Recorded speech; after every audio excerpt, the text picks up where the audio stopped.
I'm here both because of the triumphs of the civil rights movement. All right. And because of the unfinished business Say of the it. civil rights movement. Say it. All right. Because the civil rights movement did succeed in overcoming a century of white terror and Jim Crow deprivation and oppression. You have the power to determine who will be the next Democratic candidate for Congress in the 10th District. But there is an unfinished business which applies to all of the social rights that we need to have recognized and enforced. Yes, sir. Right. To have the economic independence and security, to take care of our families, to be able to participate as equals in society and in self-government. Yes, sir. And those rights have yet to be recognized and enforced.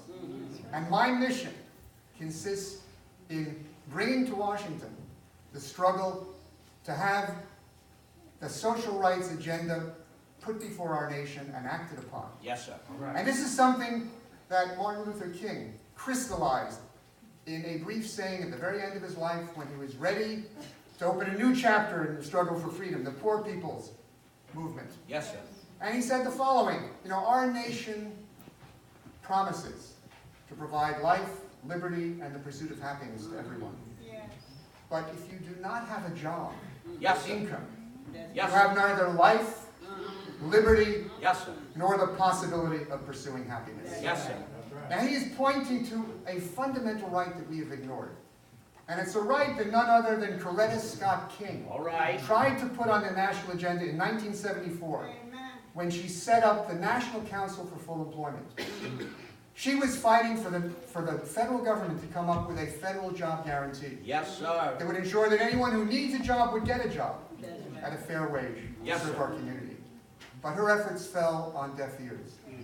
But now is the time to renew that struggle for the true right to work. Yes, sir. For a federal job guarantee where anyone who wants a job will be provided a job by the government that will serve our community, that will attend to all the things we need that private firms are either unwilling or unable to provide. All right. We know we have an infrastructure that's crumbling. We know we need to have a new green infrastructure. Yes, sir. So that we can prevent climate change from catastrophically affecting our lives. We need to provide public transportation. In places like Greene County, we need to provide broadband for everyone.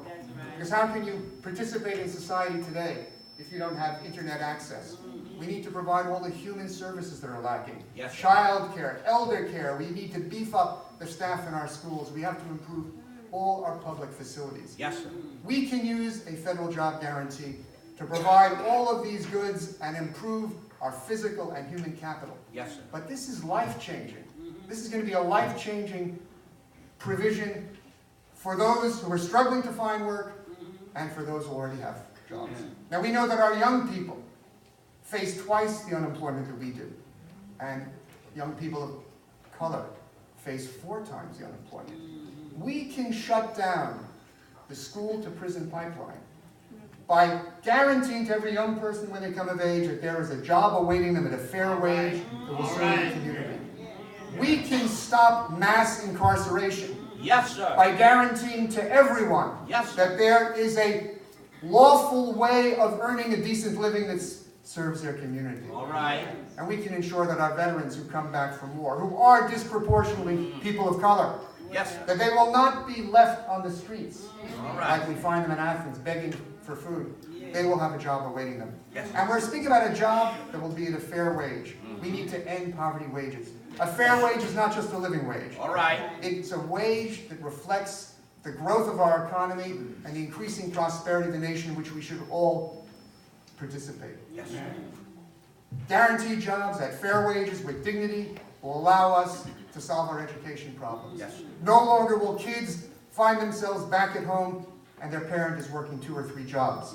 They'll be able to have their parents at home to help them. Their parents will have time to give them proper food. They will have opportunities awaiting them. We can provide fair housing for everyone because there will always be a stream of income.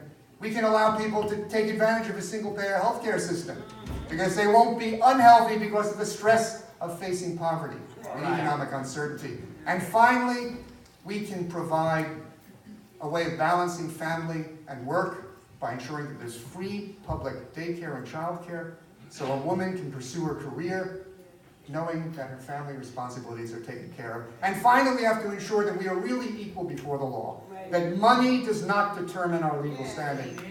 We need to put an end to bail, because bail puts poor people in jail because they don't have the money to pay their way out.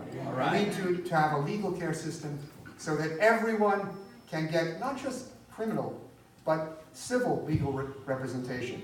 So you can fight police brutality, racial discrimination, sexual assault, and have proper, trained, qualified lawyers to go to bat for you. This is a new agenda for a renewal of freedom. And as bold as it may seem, everything I've spoken about has been executed in many countries in the world, and much of it was tried here in this country back in the days of FDR. So I'm going to take this bold message out to all 25 counties, and I believe that I'm going to be able to convert at least a third of those independents and Trump supporters who made a very bad choice in 2016. But they're redeemable.